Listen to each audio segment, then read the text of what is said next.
살아가며 아이의 곁을 지키느라 잠을 잘 수 없었습니다. 저는 친정집에 내려오자마자 많이 아팠던 막내가 약이 맞지 않아 그런 것 같으니 빨리 포천에 올라가자고 새벽부터 남편에게 말을 했지만 남편은 진도에 더 머물다 가고 싶다고 말했습니다.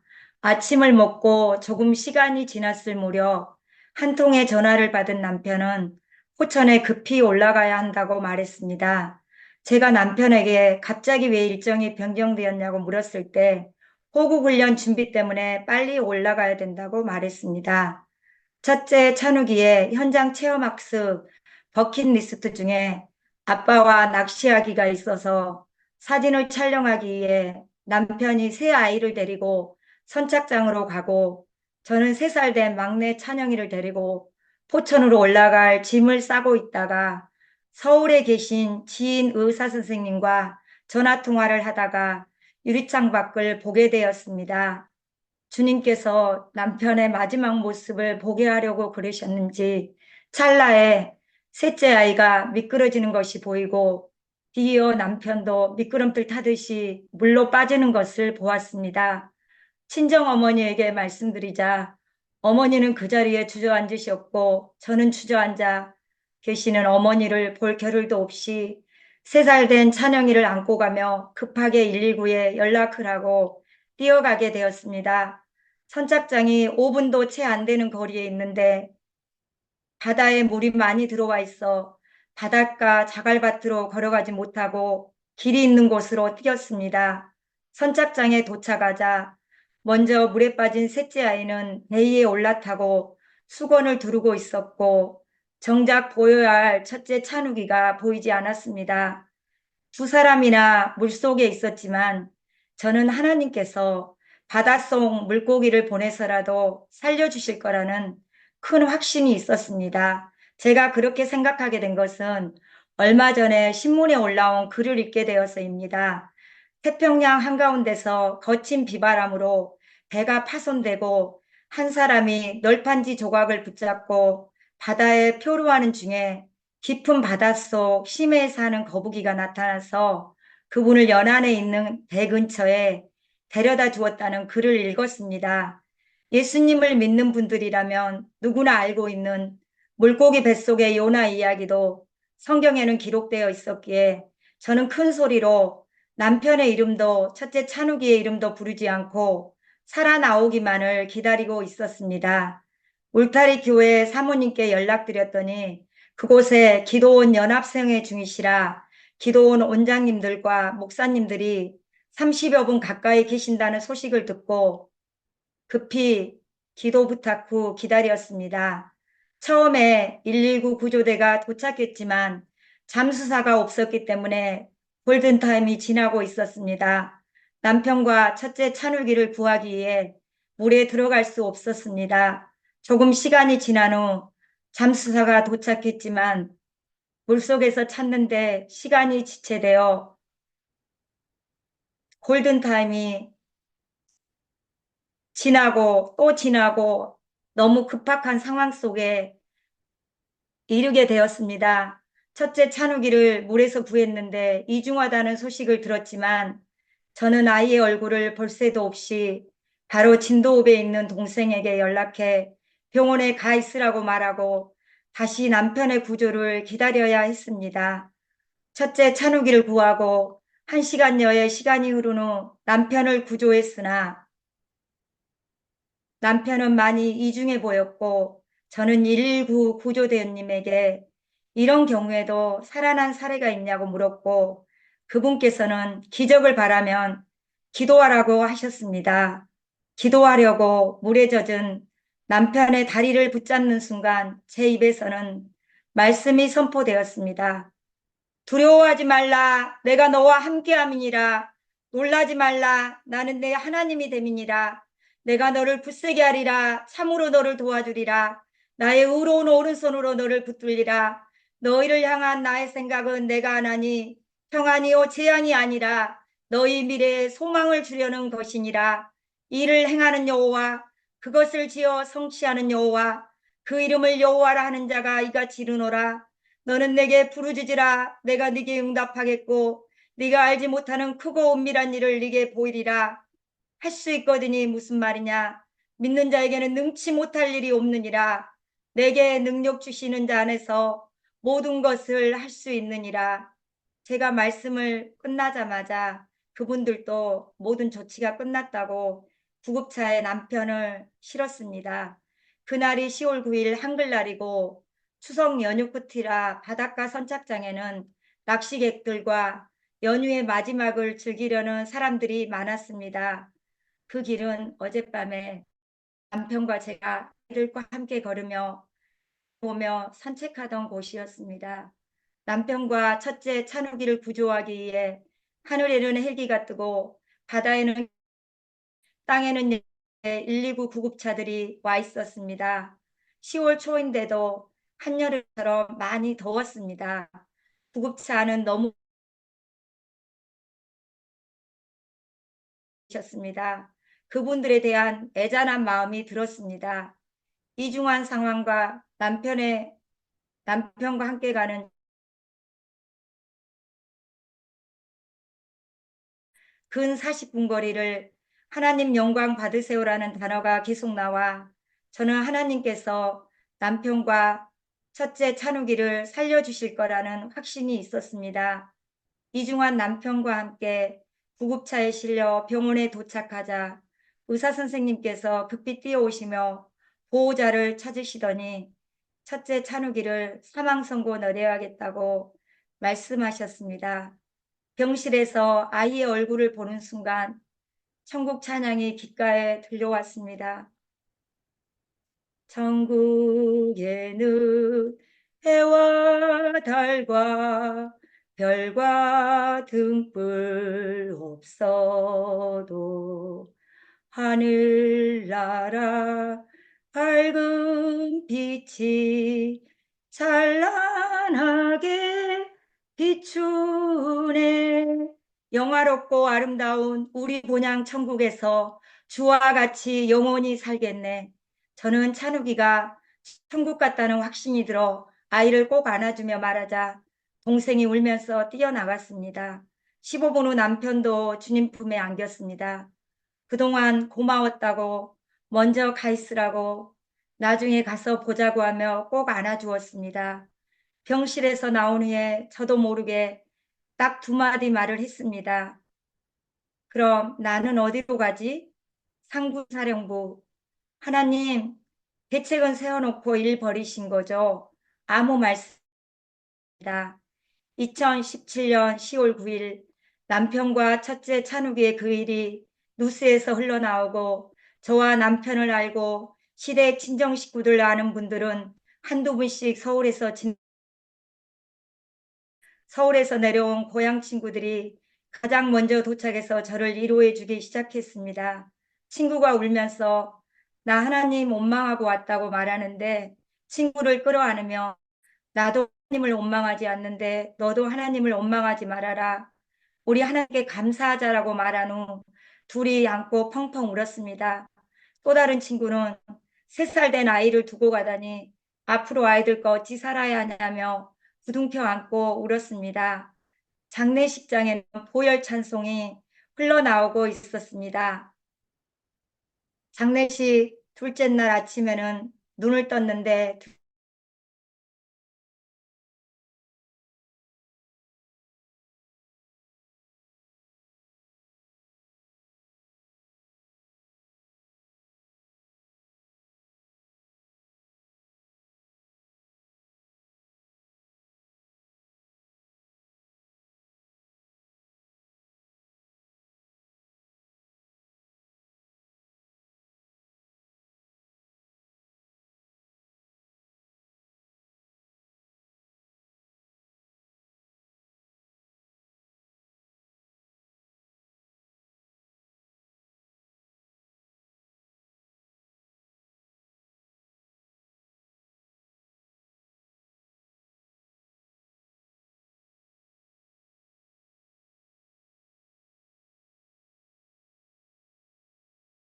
소리가 안 들립니다. 엄마 둘째 날 오후에 기도하고 있는데 첫째 찬욱이의 생음이 들려왔습니다. 엄마, 아빠랑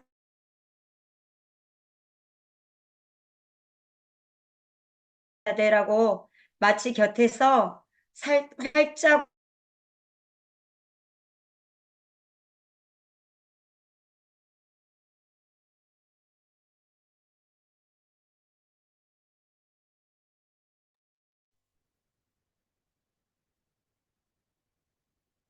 소리도 안 들리고 화면도 안 보입니다.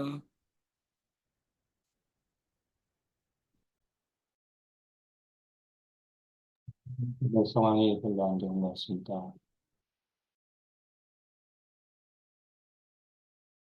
소리 켰는데 소리가 안 들려.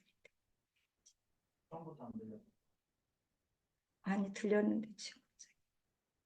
네, 인터넷 상황이 안 좋으신 것 같습니다. 천천히 어떻게 하시면 됩니다. 네. 소리 켰는데 안 들리나? 소리 잘 들려요. 이제 들리세요? 지금은 예. 들리고 있어요. 아까는 안 들렸습니다. 아까 화면 켜져 갖고. 있었어요. 예, 감사합니다. 저는 1999년도에 오살리 금식기도원에서 20일 금식기도를 하고 난 후 모든 것의 주인은 하나님이라는 인식이 있어서 결혼 후에도 계속해서 물질을 흘려보내고 살았기에 장례식장에 많은 목사님들이 오시게 되었고 친정 식구들도 시댁 식구들도 다 깜짝 놀랐습니다. 저희 부부가 오픈하지 않았던 그 일이 장례식장에 찾아오신 그분들로 인해 오픈이 된 것입니다. 눈물로 통곡으로 한숨소리로 채워져야 할 그 장례식은 하나님의 은혜로 차분하게 치러지고 있었지요. 발인 예배가 있는 셋째 날 아침에도 눈을 뜨자 시편 136편 여호와께 감사하라 그는 선하시며 그 인자하심이 영원함이로다. 신들 중에 뛰어난 하나님께 감사하라 그 인자하심이 영원함이로다. 주들 중에 뛰어난 주께 감사하라 그 인자하심이 영원함이로다. 그 말씀을 들려주셨습니다. 시편 136편은 누구나 익히 들어서 알고 있는 감사장입니다. 주님께서 감사장으로 위로를 해주신 것은 간밤에 있었던 시댁과 친정 식구들의 불안한 마음을 잠재우기 위해서입니다.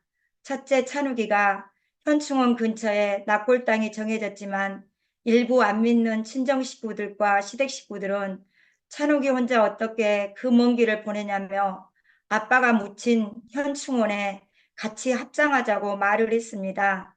그 말을 들은 막내 동생은 무서움이 달려들어 밤잠을 설칠 정도였고 저 역시도 마음이 편치 않았습니다.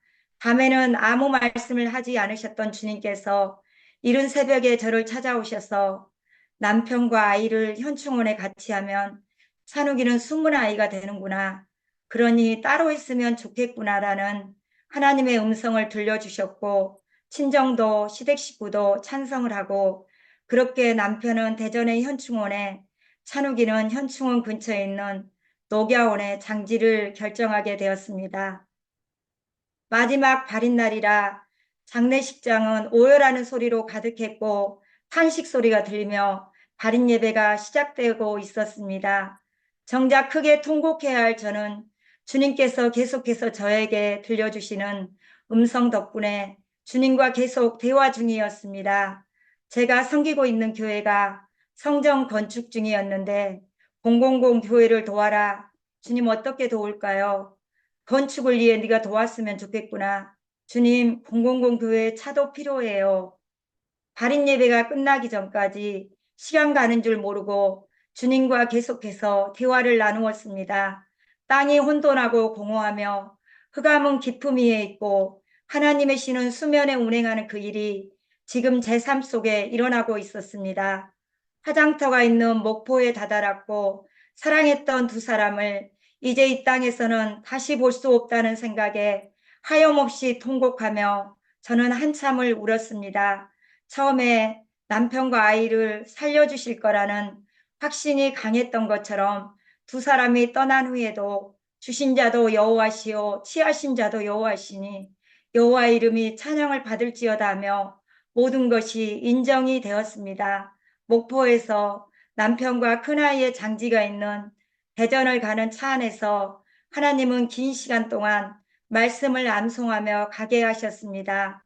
군인인 남편의 장례식은 군부대장으로 치러졌고 일기감 여단에서 많은 지휘관들과 병사들이 와서 남편의 영현도 찬욱이의 유골함도 병사들의 손에 안겨 있었습니다. 현충원에 다다랐을 무렵 법계가 도착했을 때 다윗이 춤을 추고 노래했던 가사말 나의 왕 앞에서 노래하고 춤을 춰 아무것도 내 열정 막을 수 없으니 나는야 다윗처럼 춤을 출 거야 하는 그 밝은 찬양이 귓가에 들리며 남편과 아이는 하늘에서 기뻐 뛰고 춤추고 노래하고 있으니 너도 기뻐하여라 네 슬픔에 변하여 춤이 되게 하리라고 말씀하셨습니다. 정말 그 노래 가사처럼 춤추고 노래하는 두 사람의 모습이 보이는 듯 했습니다. 현충원에 도착했을 때 마지막 생음으로 남편의 목소리가 들리기를 받길래 대단하다라는 한마디 말이 들렸습니다. 평소에 제가 어떤 일을 잘했을 때 칭찬해 주던 남편의 말이었습니다. 현충원에 사랑하는 남편을 두고 돌아서는 발걸음이 차마 떨어지지 않았고 흐르는 눈물이 멈추지 않았습니다. 근거리에 있는 녹야원에 와서 다시 사랑하는 찬욱이를 보내는 길은 더 마음이 미어져 내렸습니다. 시댁 식구들은 파주에 올라가시고 친정집으로 돌아가야 할 가족들은 진도 5배에 있는 동생 집에서 이틀을 보내고 3일째 되는 날 밤에 남편과 아이를 떠나보낸 그 바닷가 집으로 돌아가야 하는데 친정엄마가 그 바다를 보고 살아야 된다는 생각을 하니 어머니에게 죄를 짓는 것 같고 마음이 암담했습니다. 그때 주님께서 남편과 찬욱이가 어머니를 지켜준다고 생각하면 어쩌겠니라고 물으셨습니다. 그 순간 저는 울먹이며 네 주님 맞습니다 한 후에 바닷가 집에 가서 살 생각을 걱정하고 있는 어머니께 엄마, 호영 씨와 찬욱이가 엄마를 지켜준다고 하고 살면 어때라고 말했더니 주님께서 어머니의 마음을 준비시켜 주셔서 어머니께서도 그래 그렇구나 사이하고 손자가 나를 지켜준다고 하고 살을 난다라고 말씀하셨습니다. 새벽에 중학교 때부터 다녔던 친정집 앞에 있는 해중교회에 가서 펑펑 울었습니다. 두 사람이 제 곁을 떠났다는 게 믿겨지지 않았습니다. 그 새벽에 선착장으로 발걸음이 옮겨졌습니다.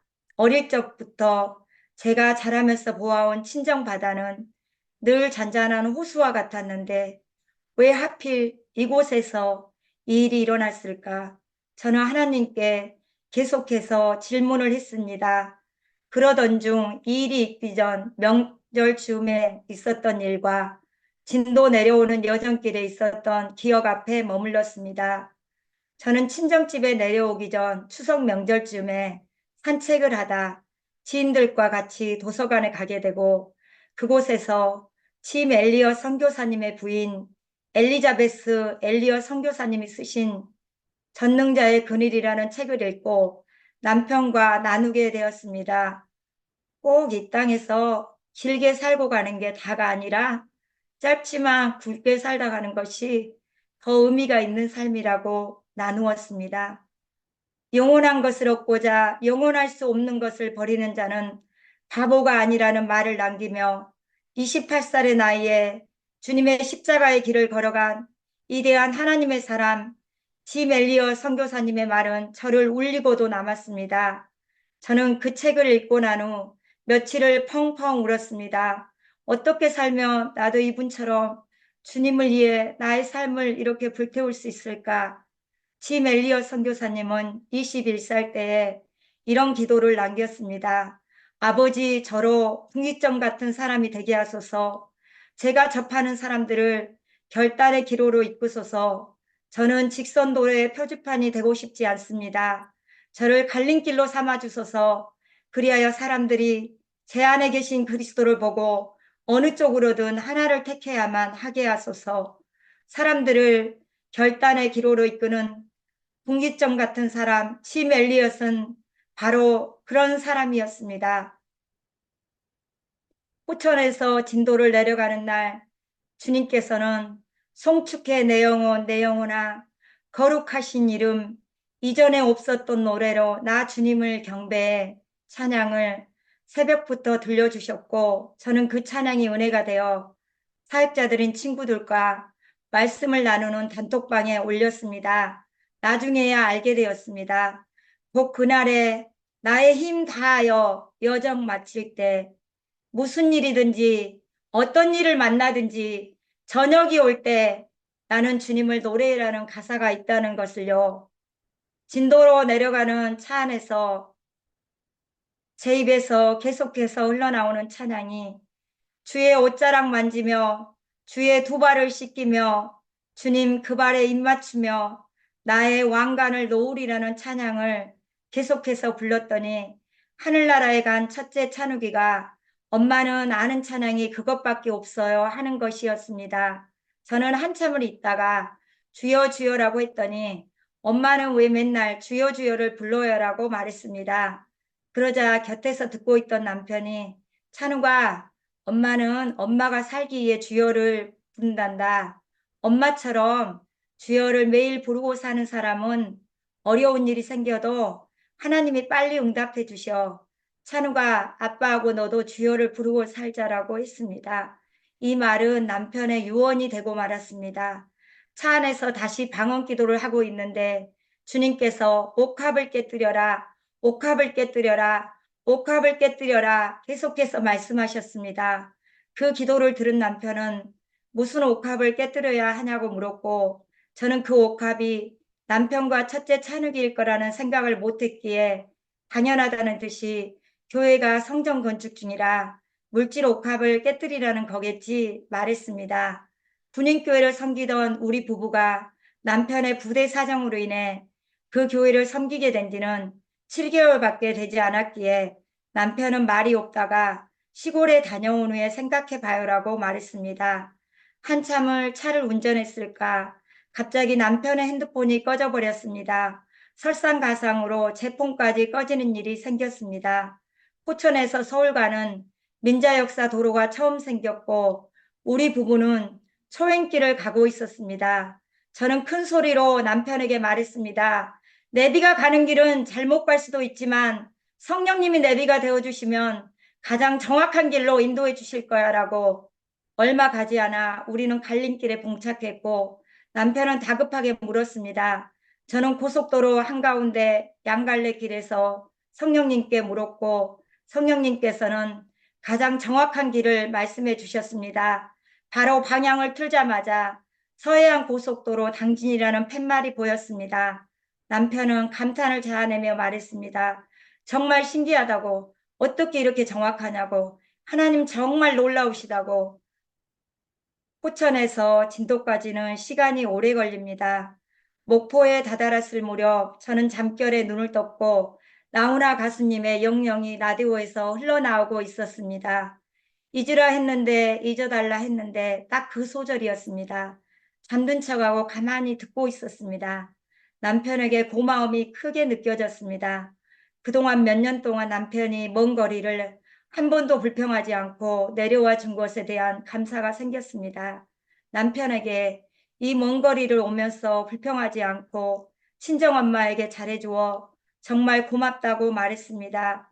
지금 생각해 보니 그것이 남편에게 마지막 하는 감사의 인사였고 주님께서는 진도에 내려가기 전에 여러 가지 시그널을 통해 이별을 암시해 주었습니다. 선착장에서 한참을 머물다 돌아온 후 낮 시간이 되어 장례식을 마친 저와 어머니를 위로하기 위해 동네 어르신들이 집에 많이 찾아오셔서 위로해 주셨지만 저에게는 어머니의 위로가 가장 크게 다가왔습니다. 권사님이신 친정어머니께서는 두 손을 꼭 잡아주시며 아가 너무 슬퍼하지 말아라. 너만 그 일을 겪고 사는 게 아니라 다른 사람도 이 일을 겪고 산단다. 나도 네 아버지를 일찍 떠나보내봐서 네 마음을 안다. 양부모가 떠나는 경우도 있는데 너라도 남아서 아이들을 돌볼 수 있으니 얼마나 다행이냐. 너에게는 아이들을 키울 수 있는 돈도 조금 있고 네가 그렇게 좋아하는 하나님도 계시니 얼마나 감사한 일이냐라고 말씀하셨습니다. 장례식을 마치고 20일 후에 진도에서 포천에 올라왔을 때야 둘째를 통해 알게 되었습니다.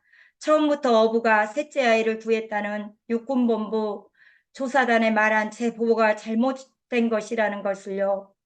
남편은 물에 빠진 셋째 아이를 구해서 바지선에 올려놓고 나오려고 하는데 11살 첫째 찬욱이가 미끄러져서 물에 빠지게 되고 그 아이를 구조하려고 물에 들어갔다가 그렇게 두 사람이 다시 못 올 그곳으로 가게 된 것을요.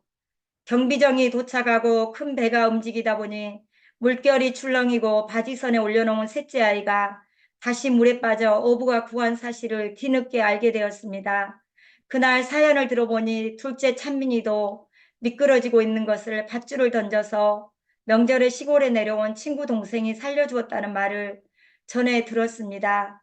진도에서 포천에 올라오자마자 주님께서는 이 모든 일에 욥이 입술로 범죄치 아니하니라는 말씀으로 저의 마음을 굳게 붙잡아 주셨고 기뻐하고 기뻐하라 너의 기쁨이 충만해서 다른 이에게 흘러가게 하라는 말씀으로 위로해 주셨습니다. 이경 중에서 저를 건져준 것은 하나님의 말씀이었습니다. 포천으로 올라온 저는 매일 저녁마다 아이들과 같이 예배를 드리기 시작했습니다. 둘째 날 예배를 드리는데 주님께서 말씀하셨습니다. 조유금의 11조를 어디에 드리라는 음성이었습니다. 둘째 돌무렵부터 극동방송 전파 선교사가 되었고 6식구의 이름으로 극동방송에 6만 원씩 흘러보내고 있었는데 진도에서 올라온 후에 기도 부탁을 드리기 위해 극동방송에 전화를 했고 두 사람이나 떠나보냈다는 안타까운 소식에 네 분이 연락을 주셨는데 제일 나중에 전화통화를 한 목사님께 조이김의 11조를 흘려보내려고 전화를 드렸습니다. 마침 목사님께서는 은퇴 목회자들을 위한 초청잔치를 준비하고 계셨고 조우김이 은퇴 목회자들을 위해 흘러가는 것을 보니 두 눈에 눈물이 흘러내렸습니다. 목사님들을 더 도와드릴 방법이 없을까 기도하는 중에 목사님들에게 봉투에 돈을 넣어드리라는 감동이 와서 200만 원을 보내드린 후 목사님과 사모님 각각 10만 원씩 넣어드리라고 말씀을 드렸습니다. 그 일이 있은 며칠 후 한 분은 목사님께서 20만 원에 30만 원을 더하셔서 50만 원을 다시 보내주셨습니다. 저녁 7시에 예배를 드리고 8시가 되면 잠이 쏟아졌습니다. 하나님은 그 상황에서 불면증도 없이 푹 자게 인도해 주셨습니다. 3살, 7살, 9살 아이들에게 예배 시간에 주님도 만나지만 천국에 가신 아빠와 형과 함께하는 것이라고 말했더니 아이들은 조금의 흐트러짐도 없이 예배의 자리에 앉았습니다. 저는 진도에서 올라온 후에 매일마다 카카오 스토리에 기록을 남겼습니다. 그 기록 중에 하나를 소개하고자 합니다. 2017년 12월 29일 어젯밤에 7살인 찬주가 꿈을 꾸었다. 예수님을 만났다고 했다. 예수를 믿어라. 예수를 사랑하거라. 예배를 잘 드려라. 찬양을 많이 해라. 전도를 많이 해라. 그러면 지혜를 줄 것이다. 아빠와 형아를 떠나보내고 가장 많이 힘들어하는 그 아이를 주님이 만나 주셨습니다. 남편 생전에 매달 15만 원씩 보내드린 울타리 교회 사모님께서 어느 날 앰프가 고장났다고 말씀하시는데 주님께서 네가 사주면 좋겠다고 하셔서 400만 원을 드렸는데 저희 집 사연을 들은 낙원상가에 계신 장로님께서 1200만 원 상당의 음향기기를 갖추게 해주신 일도 있었고 하나님이 하시는 일은 말로 설명할 수 없을 정도로 놀랐습니다. 날마다 예배를 드릴 때마다 주님의 음성을 통해 큰 위로를 해주셨고 물질을 흘러보내라는 마음을 주셨습니다. 베이비 박스가 있는 주사랑 공동체, 호스피스 사역, 장애인 사역, 탈북민 사역, 무료 급식, 사별가정, 힘들고 어려운 이들에게 물질이 흘러갔습니다. 그렇게 하나님은 작은 순종을 통해 하늘문을 열고 계셨습니다.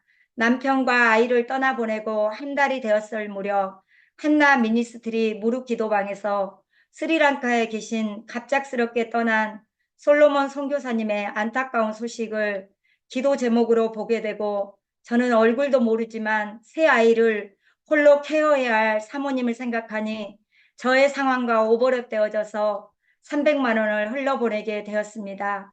어느 날 설거지를 하려고 부엌에 서 있는데 아프리카 나미비아를 도우라고 말씀하셔서 어떻게 도울까요? 말씀드렸더니 물질을 흘려보내라는 마음을 주셨습니다. 이틀 뒤에 선교사님의 연락을 받았는데 전기 합선으로 인해 음향기기가 타버리고 예배를 드릴 수 없는 상황이었는데 그날 보내주신 돈으로 쿠팡에 물품을 주문해서 예배를 잘 드렸다고 하셨습니다. 작년에 울타리 교회 사모님께서 루안다 선교지를 가시기 전 성경을 사드리는 일, 코로나 때 필리핀 섬 지역에 어린아이들이 죽어간다는 말을 전해 듣고 마스크를 보내드린 일, 성전 지붕에 물이 새는 교회에 물질을 흘려보낸 일, 얼마 전 산불 났을 때 등 많은 분들과 함께였습니다. 남편과 아이의 장례식 후 조의금을 보내드린 목사님의 은퇴 목회자들을 위한 사역에 계속 동역하고 작년 8월까지 계속 섬겨드렸습니다. 2달 전에 목사님께 기도 제목을 여쭈었더니 목사님께서 TV 액정이 깨져서 고칠 수 없다고 하시는데 일주일 기도 후에 주님께서 네가 사주라는 감동을 주셔서 TV를 봉헌해드리고 며칠 후 TV를 설치한 목사님께서 저에게 연락을 주셨는데 반주기도 고쳐야 한다고 하셔서 그 말을 듣고 있는데 성령께서 네가 셀라 반주기를 사주면 좋겠다고 말씀하셔서 순종했습니다. 목사님께서는 고치면 된다고 하시고 가보았는데 반주기가 부품이 오래되어 고칠 수 없다고 하셨습니다. 남편이 살아생전에 있었던 일입니다. 어느 날 아침에 극동방송 소망의 기도를 듣는 중에 목사님의 사모님이 허리 디스크이신데 미자리 교회라서요. 미자리 교회라서요. 그 말이 제 마음을 울렸습니다. 제 눈에서는 눈물이 줄줄 흘러내리고 휴가 중이라 서재에 있던 남편을 찾아가서 그 사연을 전하며 400만 원을 보내야겠다고 말했습니다.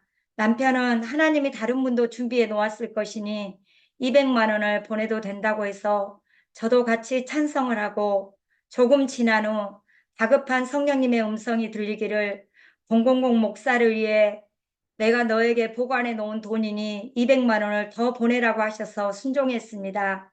그날 이후 저는 더더욱 내게 있는 것은 하나님이 심부름 하라고 저에게 보관해 놓으신 것을 알게 되었습니다. 저를 통해서 하나님이 옥합을 깨뜨리게 하시고 그 위에 또 다른 향유를 여호와 이레로 준비해 주십니다. 아픔을 딛고 일어선 부족한 저를 통해 또 다른 아픔을 겪는 분들을 위해 상처 입은 치유자로 섬기고 있습니다. 제가 성령의 음성을 듣고 즉시로 순종하는 삶을 오랫동안 해오며 느끼는 것은 성령의 역사는 멈추지 않고 매번 또 다른 기적을 낳는다는 것과 하나님은 부자와 가난한 자와 상관없이 하나님을 간절히 찾고 기도하는 사람에게 물질을 공급해 주신다는 것을 알게 되었습니다. 저의 심부름꾼의 시간을 돌아보니 제가 누군가를 알고 있다고 해서 그 물질이 흘러가는 것이 아니라 수많은 물질이 전혀 알지 못하는 분들에게 흘러갔습니다. 남편이 떠나고 월급을 받지 않는 상황에서도 아이들과 풍성한 삶을 살면서 27개나 되는 국내 선교지, 호스피스 장애인 무료급식, 다수의 군인교회를 작년 8월까지 섬겼습니다. 주님께서 너의 모든 것을 불태웠으니 내가 다 받았다. 부엌에서 설거지를 하고 있는데 네가 나에게 드린 것은 전 재산을 드린 과부의 두랩돈, 마리아의 옥합, 사렙다 과부의 기름 한 방울, 가루 한 움큼이라고 말씀하시더니 그렇게 저는 주님을 위해 저의 모든 것을 내려놓고 가고 있습니다.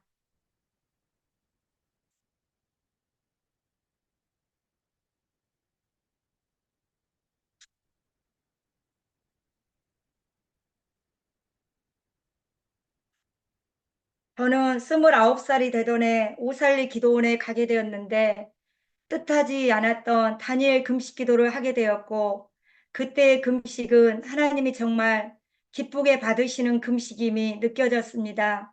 처음 일주일은 주는 금식이었습니다. 기도원에 오신 어려우신 분들이 금식을 끝냈지만 죽을 사 먹을 돈이 없으셔서 죽식권을 사드리고 어떤 전도사님께는 돈도 드렸습니다.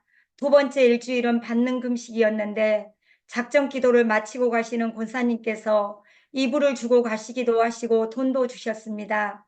세 번째 일주일은 제가 돈도 주기도 하고 이불도 주기도 하고 다른 분이 저에게 돈도 주셨습니다. 처음에 30만 원을 가져갔는데 성령님께서 가방 속에 남아있던 동전 1200원까지 생각나게 하셔서 다 드린 후 친구 김양희 전도사님에게 받은 금반지도 헌금함에 드리라는 주님의 음성에 순종했습니다. 그 이후 기도원에서 만난 남편을 통해 하나님은 일하기 시작했고 물질을 흘러보낼 일이 있을 때마다 그 당시 남자친구인 남편은 아낌없이 주었습니다. 모든 것이 주인은 하나님이라는 인식이 더 크게 자리 잡았습니다. 내게 속한 모든 것은 다 네 거다. 네게 속한 모든 것은 다 내 거다라고 말씀하시는 주님의 음성도 듣게 되었습니다. 저는 중학교 때 일찍 부름을 받는 순간부터 늘 제가 죄인이라 여겼는데 신학을 하다 그만두면서는 더더욱 주님의 마음을 많이 아프게 한 죄인임을 알고 주님께 사랑의 빚진 자이기에 물질 심는 일이라도 주님께 온전히 순종하기로 마음먹었습니다. 하나님의 나라를 위해 헌신적으로 섬겼던 고인이 된 남편의 일기장 속에서 발견한 글을 읽고 남편 역시도 저와 같이 나눔의 큰 손이 되길 기도했던 것을 알게 되었습니다.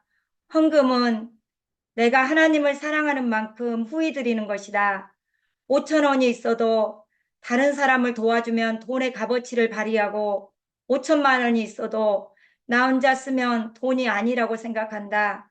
돈은 적금에 놓는 것이 아니라 필요한 사람한테 흘러갈 때 하나님이 나의 필요를 채워주신다라는 것이었습니다.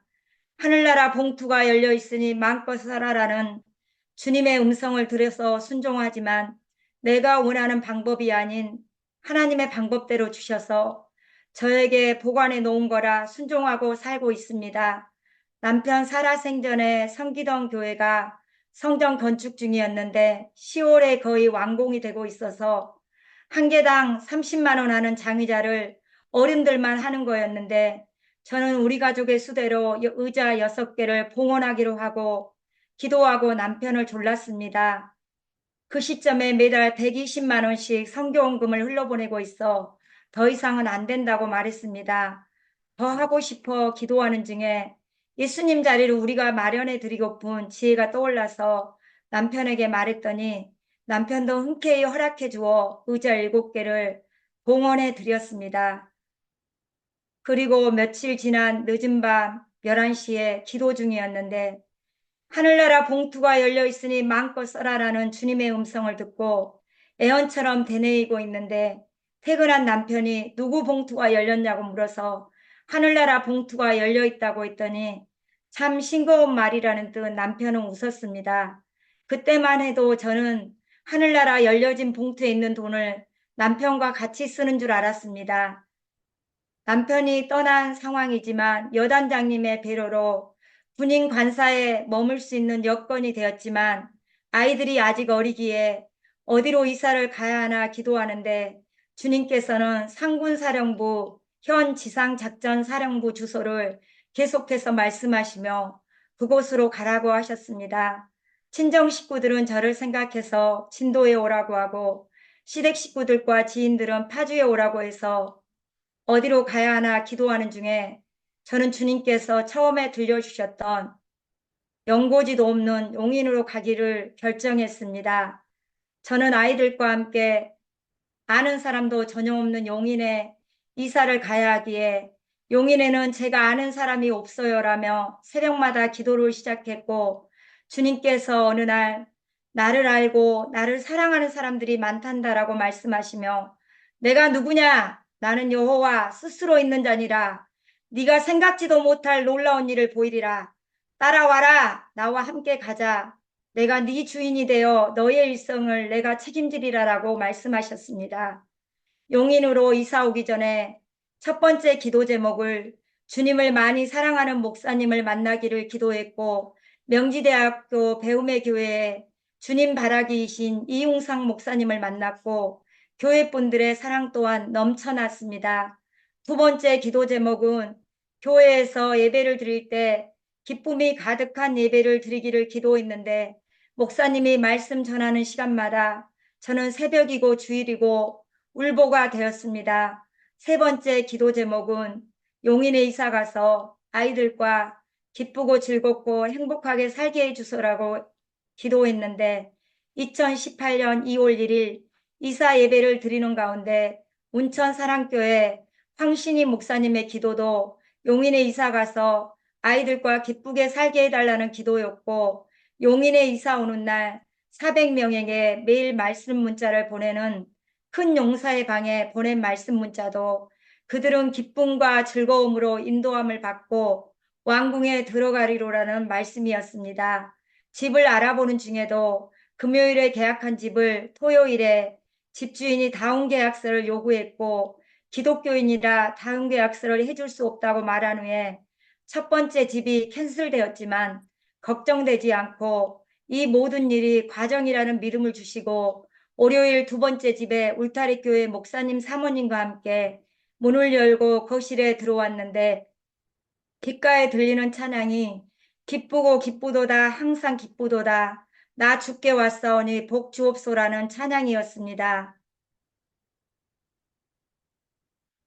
주님이 평온한 중에 이끄신 소원의 항구가 이곳이라는 생각에 부동산에 가서 바로 계약하였습니다. 포천에서 이사 올 무렵에는 둘째가 9살이었는데 둘째 돌 무렵부터 기도만 하면 상군사령부로 이사 간다는 말을 들었기에 지체하지 않고 상군사령부 근처로 이사를 온 건 줄도 모릅니다. 매일 아이들과 예배드리며 수도 없이 부르며 울면서 큰 위안을 받은 찬양이 있습니다. 예배 시간마다 제 많은 이 세상은 내 집 아니네를 부르고 아이들과 춤추고 노래하며 송시라님의 나는 선한 주님을 믿네 찬양과 보네퍼 목사님께서 쓰신 선한 능력으로 일어서리 찬양을 부르면서 울었습니다. 가사 한 절 한 절이 제가 처한 현실과 너무나 같았기에 마치 저의 마음을 읽고 있는 것 같았습니다. 남편만 믿고 살았었는데 어느 날 갑자기 삼형제와 함께 세상에 던져진 기분이었습니다. 주님이 없었다면 어찌 살았을까? 주님 덕분에 울고 주님 덕분에 웃고 주님 덕분에 노래할 이유가 있습니다.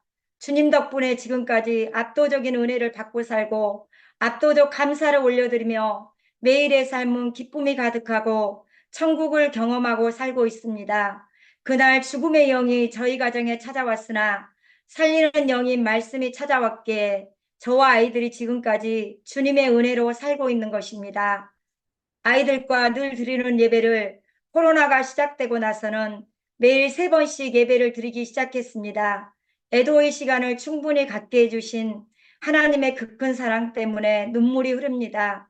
떠나보낸 남편과 큰아이로 인해 슬퍼할 겨를도 없이 남겨진 새 아이의 엄마로서의 삶이 시작되었습니다. 어찌 보면 너무나도 큰 고난이 제게 다가온 것처럼 보였지만 늘 언제나 신실하신 그 하나님을 신뢰하는 저였기에 그 일조차도 하나님의 섭리 가운데 있음을 알고 감사할 수 있었습니다. C.S. 루이스의 말처럼 하나님의 길에 우연이란 없습니다. 우리 중 어느 누구도 하나님이 예비하신 시간보다 1분 1초라도 더 빨리 주님 품에 안기는 사람은 없을 것입니다. 그리고 그 힘든 상황을 견뎌낼 수 있었던 것은 항상 있고 살아있는 말씀이 저와 함께 했기에 가능했던 것입니다. 2020년 9월 15일 저는 아침에 눈을 뜨며 깜짝 놀랐습니다. 어젯밤에 꿈인지 환상인지 모를 어떤 상황에 직면했기 때문입니다. 너무도 신기했습니다. 제가 방에 앉아 있는데 영화에서나 볼 법한 큰 구렁이가 저쪽에서 저를 향해 오고 있는데 제가 말하기를 어머 저게 나한테 오면 어쩌지 하고 있는데 어느 순간 저는 누워 있었고 하얀 천으로 덮여 있었습니다. 그 큰 구렁이가 제 베일을 타고 지나가는데도 전혀 두렵거나 무섭지가 않고 대의로 뭔가 지나갔다는 느낌을 받았습니다. 바로 그것이 다윗의 생명사계였습니다. 남편과 아이를 떠나보낸 후 저의 의연한 모습은 저 스스로도 놀라고 주변의 지인들도 목사님들조차도 놀랐습니다. 포천을 떠나오기 전에 들은 말입니다. 두 사람이나 그것도 사랑하는 남편과 사랑하는 자식을 떠나보냈는데 이렇게 태어날 수 있다는 말인가라고 어떤 분은 그 큰 일을 겪고 감사하며 사는 저를 보며 가식적이라고 두 사람이나 떠나보내 미쳤다고 어떤 분은 진짜 예수쟁이라고 분분한 그 말뜻이 그 꿈을 꾸고 난 후 해석이 되었습니다. 하나님께서 저를 생명사계로 보호하여 주셨기에 저는 사별의 그 큰 통증을 앓지 않고 살아온 것입니다. 2017년 남편과 아이를 떠나보낸 후 필리핀에 계신 박영숙 선교사님을 통해 한나 미니스트리를 알게 되었고 성경 통독을 시작했습니다. 계속해서 성경 통독을 해오던 중 군인 가족들을 섬기고 있는데 주님께서 통독방을 열으라는 마음을 주셔서 2020년 9월 15일 추석에 말씀을 읽고 묵상하는 세마 통독방을 섬기게 되었고 명지대학교 배움의 교회 말씀 통독방도 섬기고 있었습니다. 항상 있고 살아있는 말씀, 저를 이경 중에서 건져주신 그 말씀을 더 많은 분들에게 알려주고 싶었습니다. 1년도 채 되지 않아 세마 통독방에서는 놀라운 일이 일어났습니다. 암으로 시한부 선고를 받은 분이 기적처럼 수명이 연장되는 일도 있었고 깨어진 가정도 회복되었습니다. 췌장암에 걸린 분을 위해 매일마다 몇 년을 기도했는데 그분이 세례를 받고 주님 품에 안긴 후 믿지 않는 그분의 아내도 동생도 주님께 돌아오게 되었습니다. 예수님의 사랑 안에서 같은 마음 같은 뜻을 품은 23명이 함께 말씀과 기도로 서로를 섬기는 중에 하나님은 이 일을 이루셨습니다. 어느 날 성경을 읽다가 자기 백성을 저희 죄에서 구원할 자인 예수와 우리와 함께 계시는 임마누엘 예수님에 대해 말씀하신 구절에 저의 마음은 멈추었습니다. 저에게는 너무도 큰 감동으로 와닿았습니다. 우리가 다 같이 예수님을 믿고 있지만 죄를 용서해 주시는 예수님을 믿는 분과 늘 언제나 함께 하시는 임마누엘 하나님을 믿는 분이 있구나 하는 생각이 저의 마음에 느껴졌습니다. 요한일서 4장 18절 사랑 안에 두려움이 없고 온전한 사랑이 두려움을 내쫓나니 두려움에는 형벌이 있음이라. 두려워하는 자는 사랑 안에서 온전히 이루지 못하였느니라. 아브라함이 이삭을 모리아 산에 제물로 드리기 위해 데려갔다는 성경 구절에서는 제가 겪은 그 일과 오버랩되어 눈물을 지체할 수 없었습니다. 고난주간 특세가 끝나는 날 주님은 제게 물어보셨습니다. 나의 고난이 너의 고난이 되었느냐? 나의 죽음이 너의 죽음이 되었느냐? 나의 부활이 너의 부활이 되었느냐? 주님, 주님의 고난에도 주님의 죽음에도 동참하지 못했지만 주님의 부활은 믿습니다. 제가 지금까지 부활의 소망과 감격 속에 살고 있습니다. 남편과 아이를 떠나보낸 후 어느 날은 내가 너에게 은하의 우산을 씌워주었기에 폭풍 속에서도 네가 안전하다 말씀하셨습니다. 저는 꽤 오랜 시간 동안 하나님과의 친밀감에 관심을 갖고 하나님의 음성 듣기를 훈련하며 살고 있습니다.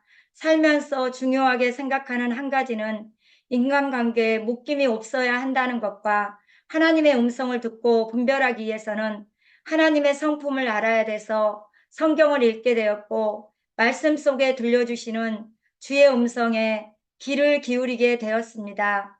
천국과는 보물지도인 성경을 볼 수 있는 것만으로도 엄청 큰 복을 받았는데 매일 드리는 예배를 통해 날마다 하나님의 충만한 임재를 경험하는 시간이 되고 있습니다.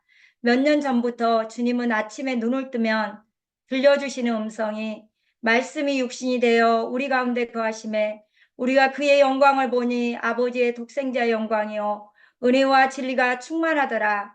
이 말씀이 주님께만 해당된다 생각했는데 어느 날 저에게 말씀이 적용이 되었습니다. 네 안에 말씀이 충만하면 저에게 아버지의 독생자의 영광이 나타나고 은혜와 진리로 충만한 모습을 사람들이 보게 된다는 것을 알게 되었습니다. 하루 온종일 그 말씀을 들려주시고 잠들 때까지 들려주셨습니다. 말씀 안에 거하라. 말씀대로 살아내라. 말씀이 되라. 말씀이 능력이고 권능이고 생명이다. 말씀은 죽을 자를 일으켜 살려낸다. 예전에는 말씀대로 살려고 몸부림쳤다면 지금 저에게는 말씀의 옷이 조금 입혀져 자연스럽게 순종하는 삶을 살고 있습니다.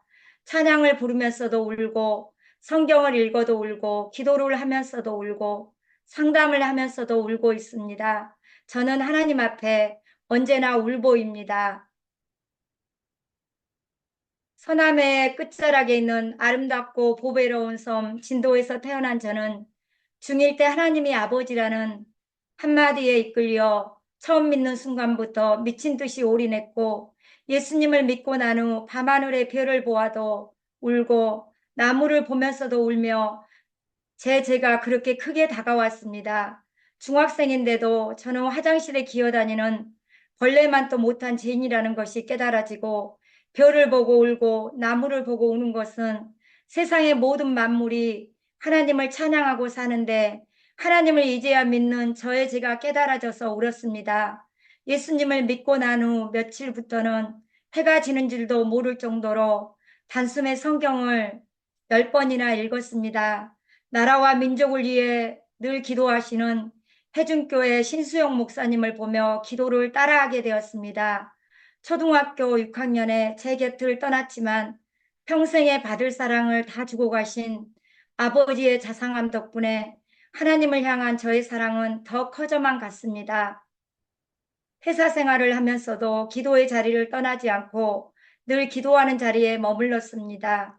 그럼에도 제가 그냥 기도만 하는 사람이었다면 이 일은 견디기 어려웠을 것입니다. 하나님과의 친밀감에 머물렀고 늘 말씀을 붙잡고 있었기에 크고 위대하신 하나님의 능력으로 살고 있는 것입니다. 남편과 아이를 떠나보낸 후 평신대로 살고 있던 저의 사연을 들으신 산성교회 유기삼 목사님께서 강단에 서게 해주시고 전도사의 길을 걸을 수 있도록 이끌어 주셨습니다. 2023년에 다시 신학교에 복학한 후 학교로 오가며 차 안에서 전철 안에서 기도하는 중에 어느 날 제 마음속에 말씀, 기도, 찬양만 있으면 어디에서나 예배를 드릴 수 있다는 생각이 들어 차를 타고 오가며 묵상하듯이 예배를 드리기 시작했습니다. 예배의 시작은 늘 빛나고 높은 보좌와 그 위에 앉으신 찬양으로 시작되고 버스에서는 버스 기사분들과 승객들, 고속도로에서 버스로 운전하는 많은 기사님들의 안전을 위해 기도한 후 시편 24편을 암송하고 주기도문으로 마무리했습니다. 길을 걸어다니며 용인에서 동대문을 오가며 예배를 드리다 보니 지성소의 삶에 머물게 되었습니다. 2018년 부활절에는 부활의 간격이 너무도 크게 다가와 300명의 말씀 문자를 받는 분들에게 예수님이 부활하셨어요를 선포했습니다. 2021년 주님께서 새열방 교회를 세우라고 말씀하시며 주신 성경 구절은 내가 열방 가운데 새 일을 행하리라. 그러기 위해서는 너로부터 새 일이 행해져야 되는구나. 주님은 그렇게 말씀하셨습니다. 너는 우울증 걸린 사람을 살려내라고 말씀하셨고 육신의 연약함과 마음의 큰 아픔으로 고통 가운데 있는 분들 치유, 회복, 돌파케 하시는 하나님의 은혜를 경험하고 있으며 매일 죽을 자가 사는 역사가 일어나게 해달라고 기도했는데 죽을 자가 사는 역사도 경험하고 있습니다. 시편 2편 8절 내게 구하라. 내가 이방 나라를 내 유업으로 주리니 내 소유가 땅끝까지 이르리로다. 9절 내가 철장으로 그들을 깨뜨리며 질그릇같이 부수리라 하시도다. 이사야서 41장 가난하고 가난한 자가 물을 구하되 물이 없어서 갈증으로 그들의 혀가 마를 때에 나 여호와가 그들에게 응답하겠고 나 이스라엘의 하나님이 그들을 버리지 아니할 것이라. 내가 헐벗은 산에 강을 내며 골짜기 가운데 샘이 나게 하며 광야가 못이 되게 하며 마른 땅이 생근원이 되게 할 것이며 내가 광야에는 백향목과 시빛나무와 화석류와 들감남 나무를 심고 사막에는 잣나무와 소나무와 항양목을 함께 두리니 우리가 보고 여호와의 손이 지으신 바요 이스라엘의 거룩한 이가 이것을 창조하신 바인 줄 알며 함께 헤아리며 깨달으리라. 이사야 43장 너희는 이전 일을 기억하지 말며 옛날 일을 생각하지 말라. 보라 내가 새 일을 행하리니 이제 나타날 것이라. 너희가 그것을 알지 못하겠느냐. 반드시 내가 광야의 길을 사막에 강을 내리니. 지금은 자녀들이 어려서 SNS를 통해 복음을 전하고 있습니다. 듣든지 아니 듣든지 복음을 전하라는 주님의 명령에 순종하여 길에서 사람을 만나며 안녕하세요. 혹시 예수님을 믿으십니까? 예수님만이 우리의 죄를 용서해 주시는 분이십니다. 꼭 예수님 믿고 구원받으세요. 하나님은 형제님을 사랑하십니다. 틈새 전략으로 복음을 전하다 보니 빛 대신 주를 증거하는 그 길에서 주님께서는 좋은 만남의 복을 예비해 주셨습니다. 제가 생각하는 영성은 실제적인 영성이고 삶 속에 녹아나는 영성을 갖고 싶어 저는 요한복음 1장 14절 말씀이 육신이 되어 우리 가운데 거하심에 우리가 그의 영광을 보니 아버지의 독생자의 영광이요 은혜와 진리가 충만하더라. 시편 23편 땅과 거기에 충만한 것과 세계와 그 가운데 사는 자들은 다 여호와의 것이로다. 여호와께서 그 터를 바다 위에 세우시며 강들 위에 건설하셨도다. 여호와의 산에 오를 자가 누구며 그의 거룩한 곳에 설 자가 누구인가. 보손이 깨끗하며 마음이 청결하며 뜻을 허탄한 데 두지 아니하며 거짓 맹세하지 아니하는 자로다. 그는 여호와께 복을 받고 구원의 하나님께 의를 얻으리니 이는 여호와를 찾는 족속이요 야곱의 하나님의 얼굴을 구하는 자로다. 문들아 너희 머리를 들지어다. 영원한 문들아 들릴지어다.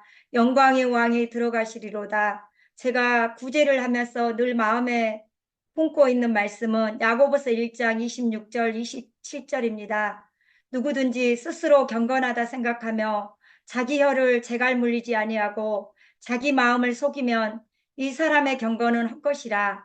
하나님 아버지 앞에서 정결하고 더러움이 없는 경건은 곧 고아와 가부를 그 환난 중에 돌보고 또 자기를 지켜 새 속에 물들지 않는 그것이니라. 땅에 발을 딛고 사는 사람이 누릴 수 있는 가장 큰 복은 지성소의 삶, 주님의 임재 안에 머무는 삶입니다. 주님의 심부름꾼으로 살기 위해서는 영적으로 민감해야 즉시로 순종할 수 있기에 늘 기도와 말씀의 두 날개로 비상합니다. 얼마 전 학부를 졸업하고 이제는 목회자의 길을 걸어가기 위해 나아가는 중입니다. 그 큰 일을 겪고 난 후 일의 성취보다는 그 일이 이루어져 가는 과정을 중요하게 생각하게 되었습니다. 기도 응답도 손에 무엇이 잡혀야 된다고 생각했는데 이제는 흐르는 강물을 바라보는 것처럼 지켜보게 되었습니다. 2025년 5월 군인인 남편이 순직 처리가 되지 않아 계속 기도 중에 있지만 평온한 중에 소원의 항구로 인도하시는 하나님의 그 사랑을 알기에 하나님이 입으신 옷자락인 성경을 붙잡고 오늘도 기도하며 말씀에 붙잡힌 인생이 되어 하나님을 신뢰하며 나아갑니다. 처음도 감사요, 마지막도 감사인 이유는 하나님은 자기를 사랑하는 자, 곧 그 뜻대로 부르심을 입은 자들에게 모든 것을 합력하여 선을 이루시는 분이시기에 오늘도 마다들의 형상을 담기를 원하며 감사의 노래를 부릅니다. 간증을 마무리하며 모든 영광 하나님께 올려드립니다. 혹시 저처럼 힘든 상황 중에 계시는 분들이 계시다면 말씀 붙잡고 승리하시길 바랍니다. 아이들과 예배 시간에 늘 외치던 사명 선언문을 읽고 끝내겠습니다. 나는 하나님 보시기에 보배롭고 존귀한 자입니다. 나의 하나님이 나의 힘이 되십니다. 우리는 마하나임 하나님의 군대, 여호와 니시 승리의 깃발, 거룩을 쫓아 하나님께 영광을 돌리자. 우리는 빛의 사자입니다. 우리는 그리스도 예수의 좋은 군사입니다. 우리는 구원의 투구와 성령의 검, 말씀을 가진 자입니다. 꿈에 본즉 사닥다리가 땅 위에 서 있는데 그 꼭대기가 하늘에 닿았고 하나님의 사자들이 오르락 내리락 하더라. 뜻이 하늘에서 이루어진 것 같이 땅에서도 이루어지이다. 우리는 하늘의 능력을 끌어오는 자입니다. 말씀이 힘이요 능력이다. 말씀은 권능이요 생명이다. 말씀은 죽을 자를 일으켜 살려낸다. 2025년 말씀대로 살아내자. 감사합니다. 여기 와.